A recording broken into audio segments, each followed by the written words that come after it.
BBQ on. Get your barbecue on. Get your barbecue. Welcome to the BBQ Therapy Podcast. My name is Tavis Bryant of Yago Ham Barbecue. Have you ever stood around a smoker or a grill and felt the world fade away? Now that's barbecue therapy.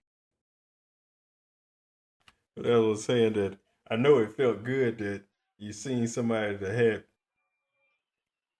thought that you had potential enough to turn the reins over to you and give you his legacy and trust you with it. Because like you said, you didn't have no experience or anything like that. And you got somebody saying, okay, here, I'm going to give you the ball and you run with it.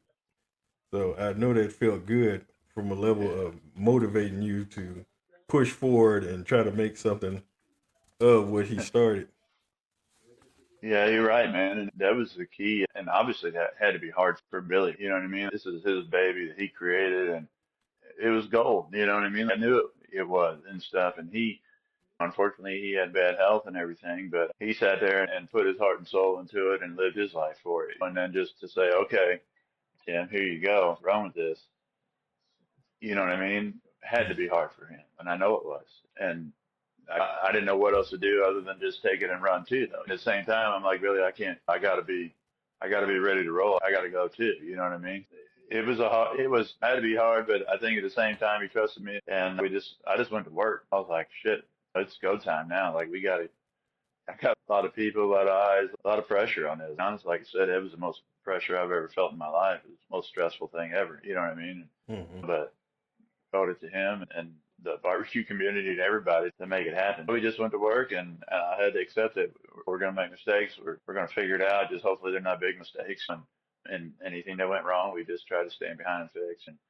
And then at that point, I had to trust my gut too, my instincts, and just say, hey, okay, you turn it over to you for a reason. Like you got to go. And that's the way I had to operate. And so we changed the bottle. We started new flavors. We added products. I was like, but the thing I always wanted to hold, the standard was always Billy's standard. This got to be the top. Like he had the best quality, the best ingredients, the best everything, and the best flavors. You know, and that was with me. I was like, it's got to be competition tested and approved and winning. That's got to be the best. So that's still today. That's what I say when we're doing a product or we're trying to come up with anything. My co-packers get mad at me a lot. Like a lot of people get upset or whatever that I'm picky or that I send it back or that it's not right or we got to start over or whatever. But I just tell them like that's the way it's going to have to be. I'll tell you that from day one before we ever get started anything. Like it's going to be right before we let it go. That's the whole deal, honestly, and that comes straight from Bill.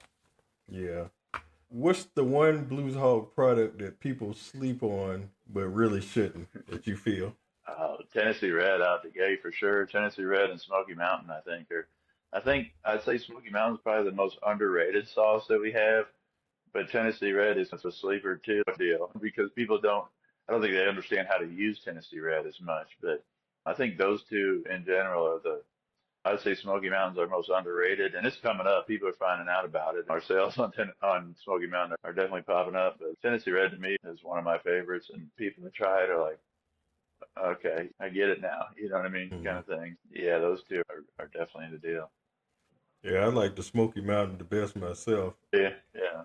Yep. The Tennessee, I'm not a big vinegar person. The Tennessee, I have to mix the Tennessee Red with something in order to try it. But and that's perfect, and that's perfectly fine. Yes, honestly, like you said, if I mix it with the original, and it's something, you know what I mean. But pulled pork and chicken wings, even I got people last weekend at the race. I needed a wing sauce. I used Tennessee Red and Frank's. I'm like, oh, never tried that before. I'm like, yes, I have. Of course, I have. It was freaking delicious. You know what I mean? Like, it works, but no, it's fun, man.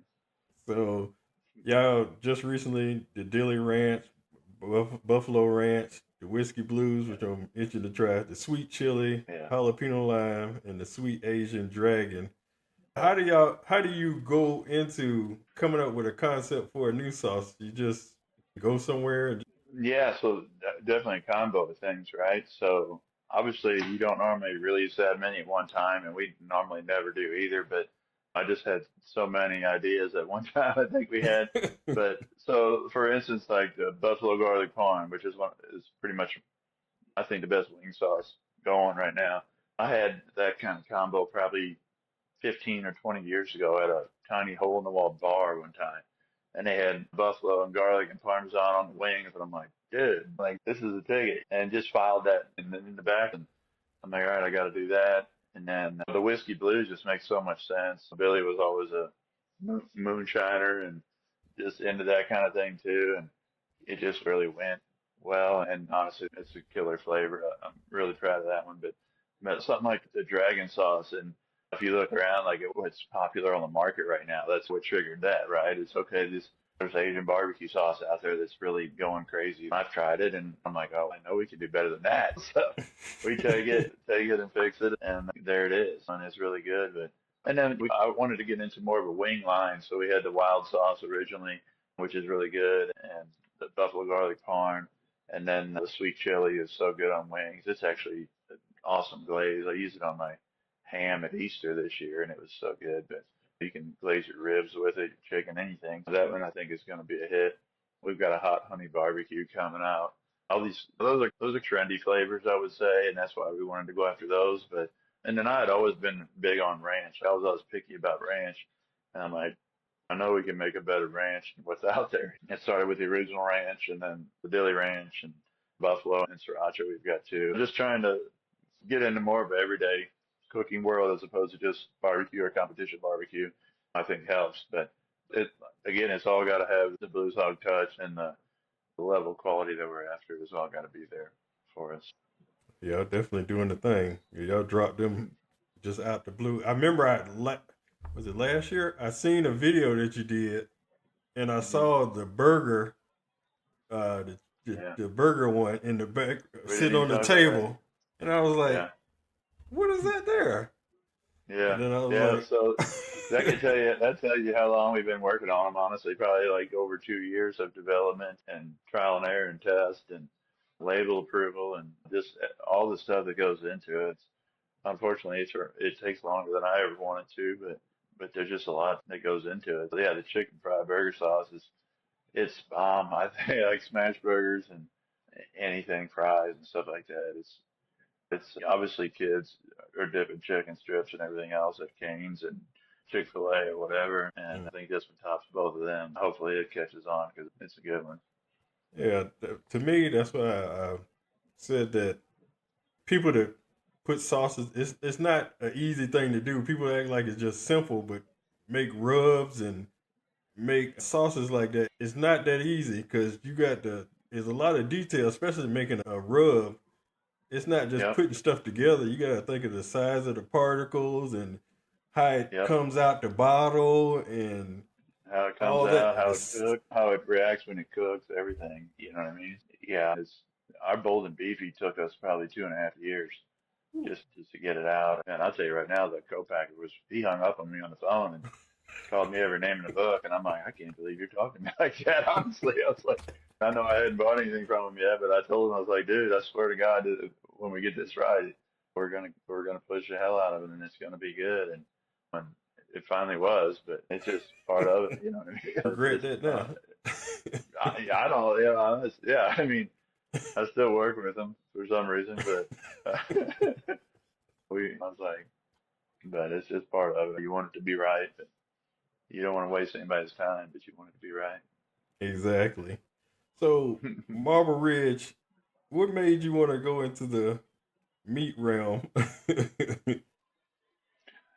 I don't know, craziness probably, but I grew up on a pretty large hog farm. My dad had about 4,000 sows, which is a lot of pigs. Yeah. So pretty large farm. We had probably 300 head of Angus cattle and stuff throughout my life all the time. And, I grew up doing that and cutting hay and baling and planting corn and just doing everything, feeding pigs. So it's always been there, I guess, in my blood. It's probably a disease. I told him before when I got into barbecue, I was like, man, I finally figured out how to make these stupid pigs smell good. And I was like, I'll never get into that. You know what I mean? And then here we are 20 years later, freaking messing with pigs and cattle. But it's funny how I guess you get older and you start to realize that where you came from isn't so bad, and it's fun to go back to some of that. And so we bought a little bit of Wagyu cattle, probably 15 of them. This is about 4.5 years ago now. And yeah, I think I have 250 of them now. So it's crazy, but yeah, it's gotten a little out of control, but it's been fun, and I really enjoy doing it and studying the genetics and the breeding and the just learning all about it has honestly just been fun for me. It gets you back out in the country and back out to the farm and doing things that I did growing up that are actually seem like a little bit more fun now, but still it's a lot of work. It's been expensive and haven't shown much of a return yet, but I think what we're doing and what we're building in the long run is going to be pretty special. We've got the top genetics in the world. We've Same thing. We've tried to spare no expense as far as finding the best and creating the best genetic lines and in order to raise the best cattle and the best beef. It's just now it's basically a 4-year process from conception to a steak. We're just now getting to see the fruits of those labors that we've been working on for so long. And so far it looks really good. So I'm excited. Oh, And wow. with our pork, like we literally raise our pork from Memphis and May, start to finish. Most people will go and buy one and buy a couple hogs and cook them. Like, no, we breed them. We select the genetics, we breed them, we feed them out the way we want. And all that, it's like any recipe, all that adds up. The way you feed a hog, especially, and can totally change the flavor of it. I feel like it's worth it and it's fun and it's our unique story or whatever, too. So do you have a team that takes care of the farm, or do y'all do it yourselves? Man, Or? I don't know if you met Brother D when you were down in Memphis, but him, myself, I've got a 17-year-old kid that works for us. I call him kid, but he's really into it. Dylan, he's been kicking ass at the farm for us every day. My father-in-law's out there, my dad's out there. It just worked out to be a fun operation for us, and we goof around a lot, but we've actually got a lot of cool stuff happening out there too. Y'all got a lot of stuff going on. Yeah, for sure. Whew, not enough time in the Yeah. day. No. How important is the meat quality to the comp game versus cooking technique? It's 100%. It's the start. It's absolutely the biggest factor in the whole group. I feel like it'd be like bringing a knife to a gunfight. Like you cannot come in with something subpar. Some people may be able to. I tell our butcher and Jay and everybody over there, I'm like, I'm not good enough to take a bad piece of meat to a contest. Maybe I am, but why? Like you got to start with the best in order to end with the best, in my opinion. That's number one. I don't care how long it takes or where I got to go or what I got to spend to get the perfect piece of meat for a competition. That's guarantee I'll do it all day, any day, because I know it pays off and it just puts you in that much better of a position. Yeah, definitely. Take us back to, how did the BBQ League come about? Man, Brad Leininger and I started that. It's actually been a while that we started it. We started it just wanting to do educational stuff and, some reality stuff and extra points chase, just honestly to promote barbecue. That was our biggest deal. Like we were involved in barbecue when it was at the height, like popularity wise, it was probably had peaked as we were in it. We felt like it was slipping a little bit and we wanted to do something that would keep that hype going and be able to be presentable to the public and give them an inside scoop of what we do every day and stuff that are at a comp or whatever. So we did a reality version. I think we did 6 or 8 episodes of that. We did a points chase inside of KCBS, which was an additional prize. And then we started doing educational videos as far as tell-alls and roundtables and just trying to give the inside scoop to barbecue. Unfortunately, he and I both have a lot of other stuff going on, so sometimes it falls through the cracks, but I still think it's a cool operation and got a lot of potential as far as helping cooks and helping people learn how to cook. And just did back when I started, it was, what do you even call it anymore? A forum where you had to go on there and type in and try to pick Barbecue somebody's Brethren. brain. Yeah, the brethren. Yeah. So that was the gold of it. And there wasn't a whole lot of detail there. So you had to figure it all out or talk to somebody. And it also made it fun, but there's just so much more accessibility to tips and tricks and everything right now. And there's a lot of bad tips out there. And we just wanted to try to bring proven recipes, not just somebody that had started a YouTube channel, like somebody that actually has won a bunch of stuff and to help you out or whatever. We probably created a lot of competitors that have beat us because of it, but at the same time, it's fun to spread the word about it.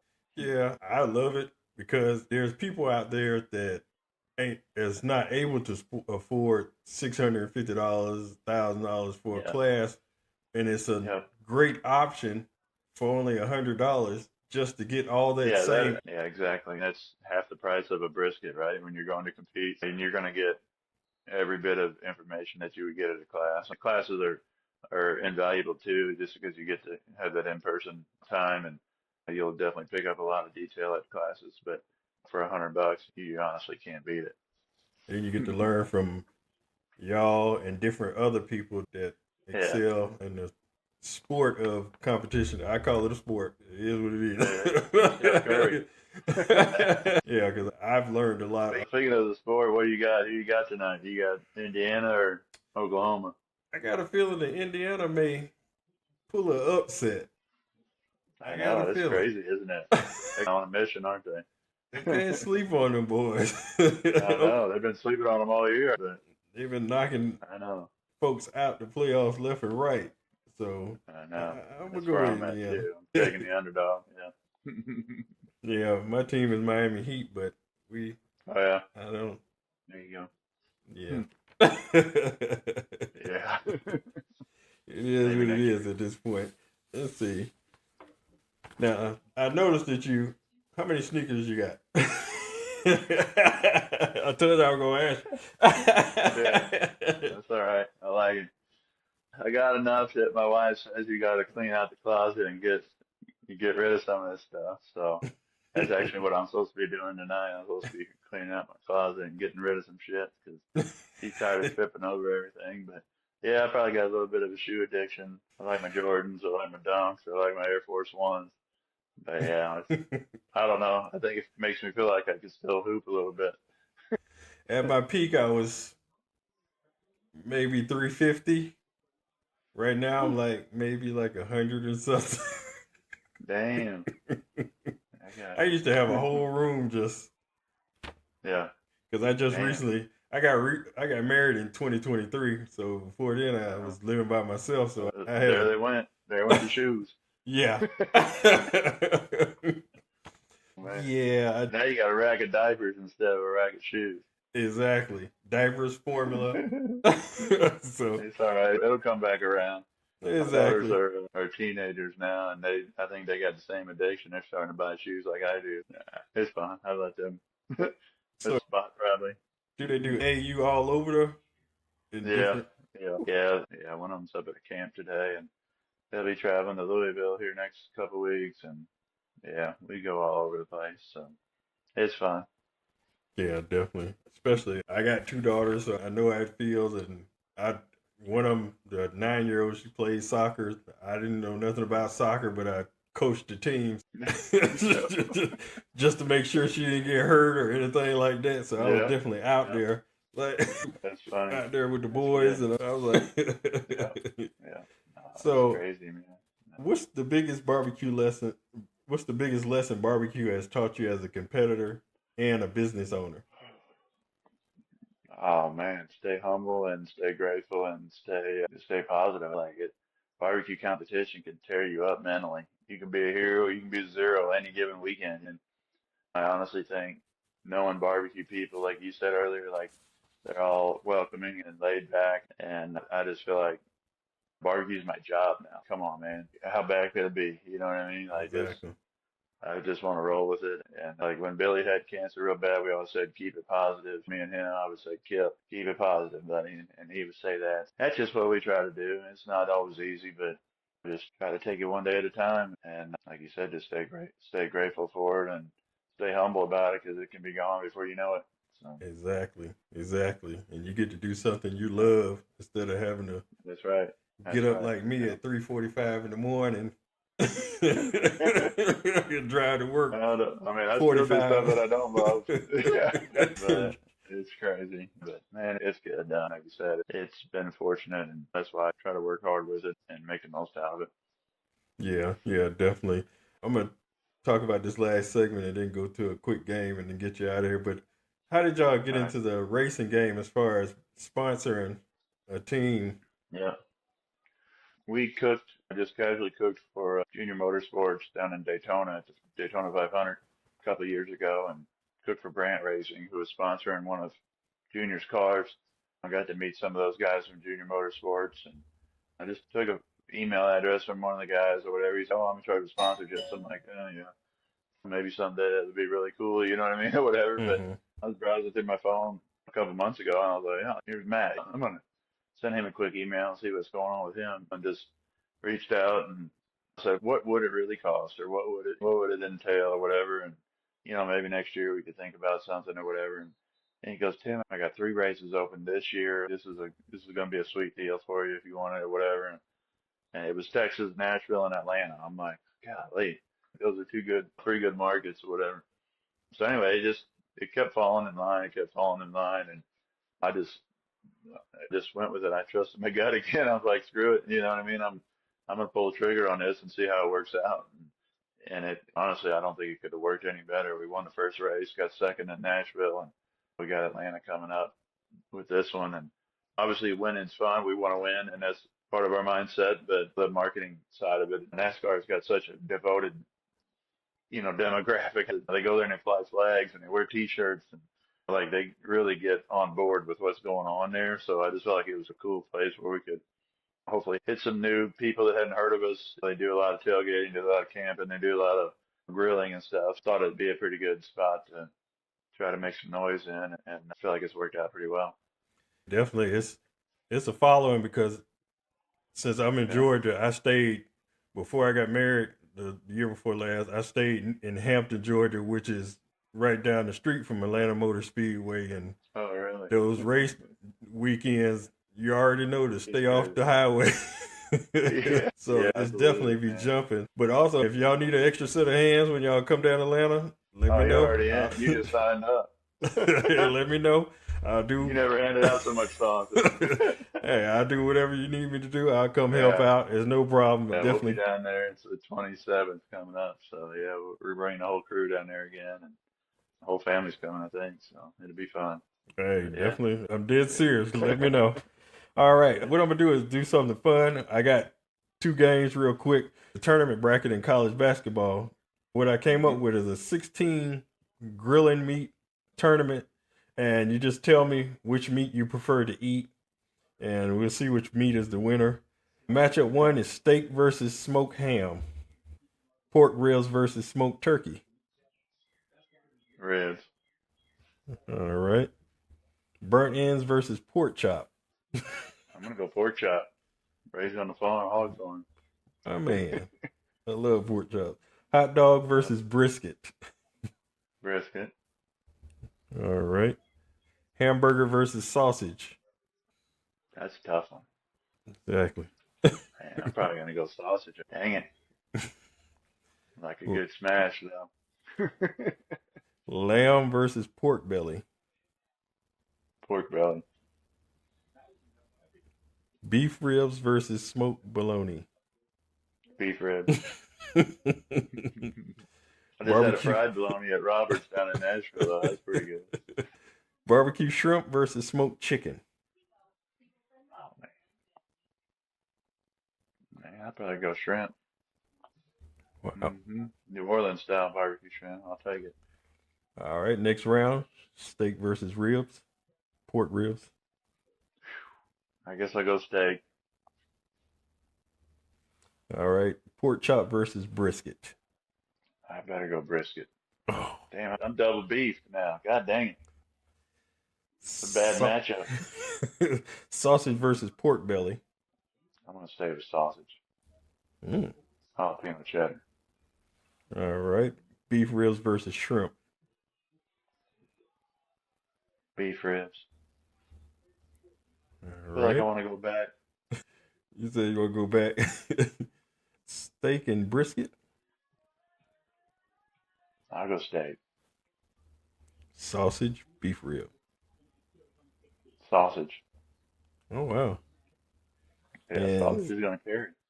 sausage versus steak. Steak takes it. All Is right. that the final? Yep. That's all right. I'll take steak. All right. The steak is the winner.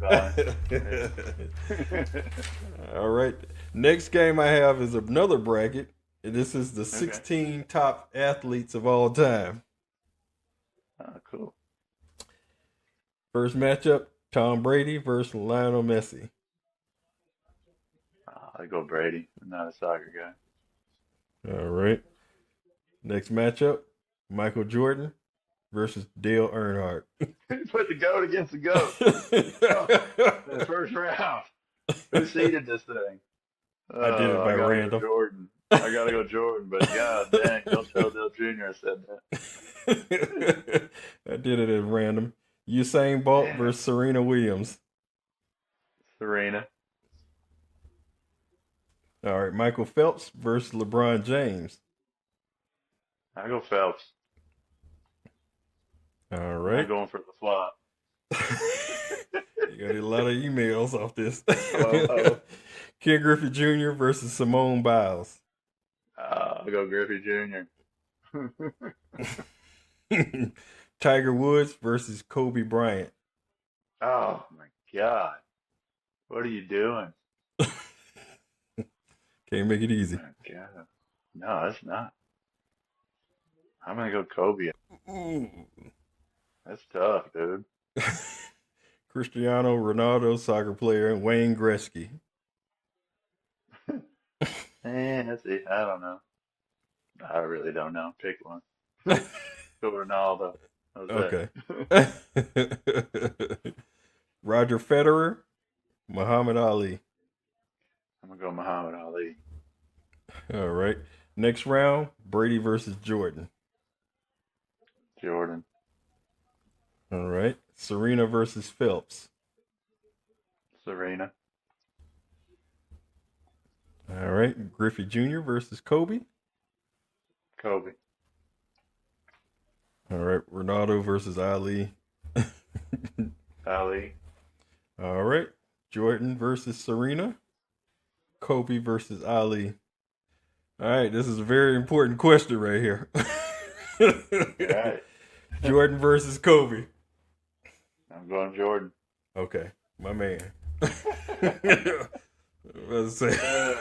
That's crazy. Yeah, man. All That right. Earnhardt, but I think the finals would have been Jordan versus Earnhardt. So that would have been a good final. I did Just random. where we are. All right, Mr. Scheer, your therapy session is over. You have anybody to shout out or promote? Definitely got time to do that.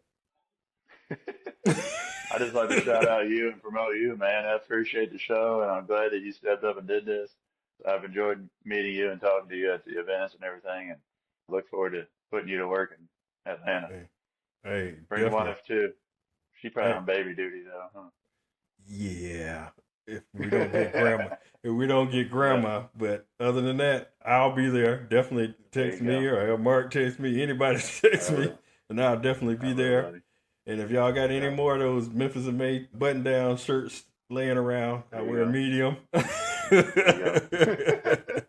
And also, if y'all having a class coming out of retirement, I'm there. Man, I'm thinking about having a class, honestly, and I don't know what kind of class, but I might have a weekend class, just have the whole experience of kind of what we do out here. I mean, like a field trip to the farm and or everything. I think it'd be unique. Nobody else does it like we do it, like you said. And Wow.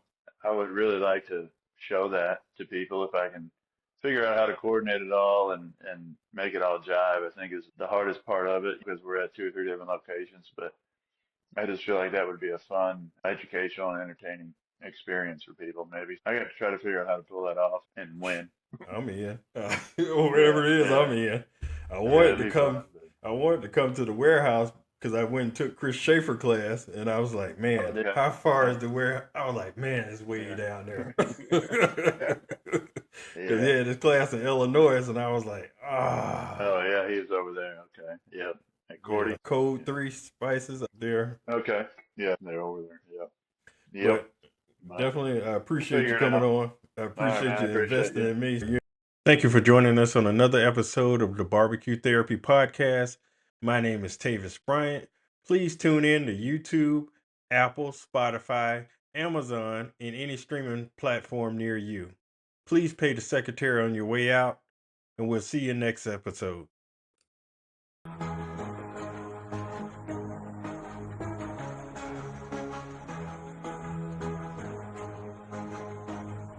Y'all go ham,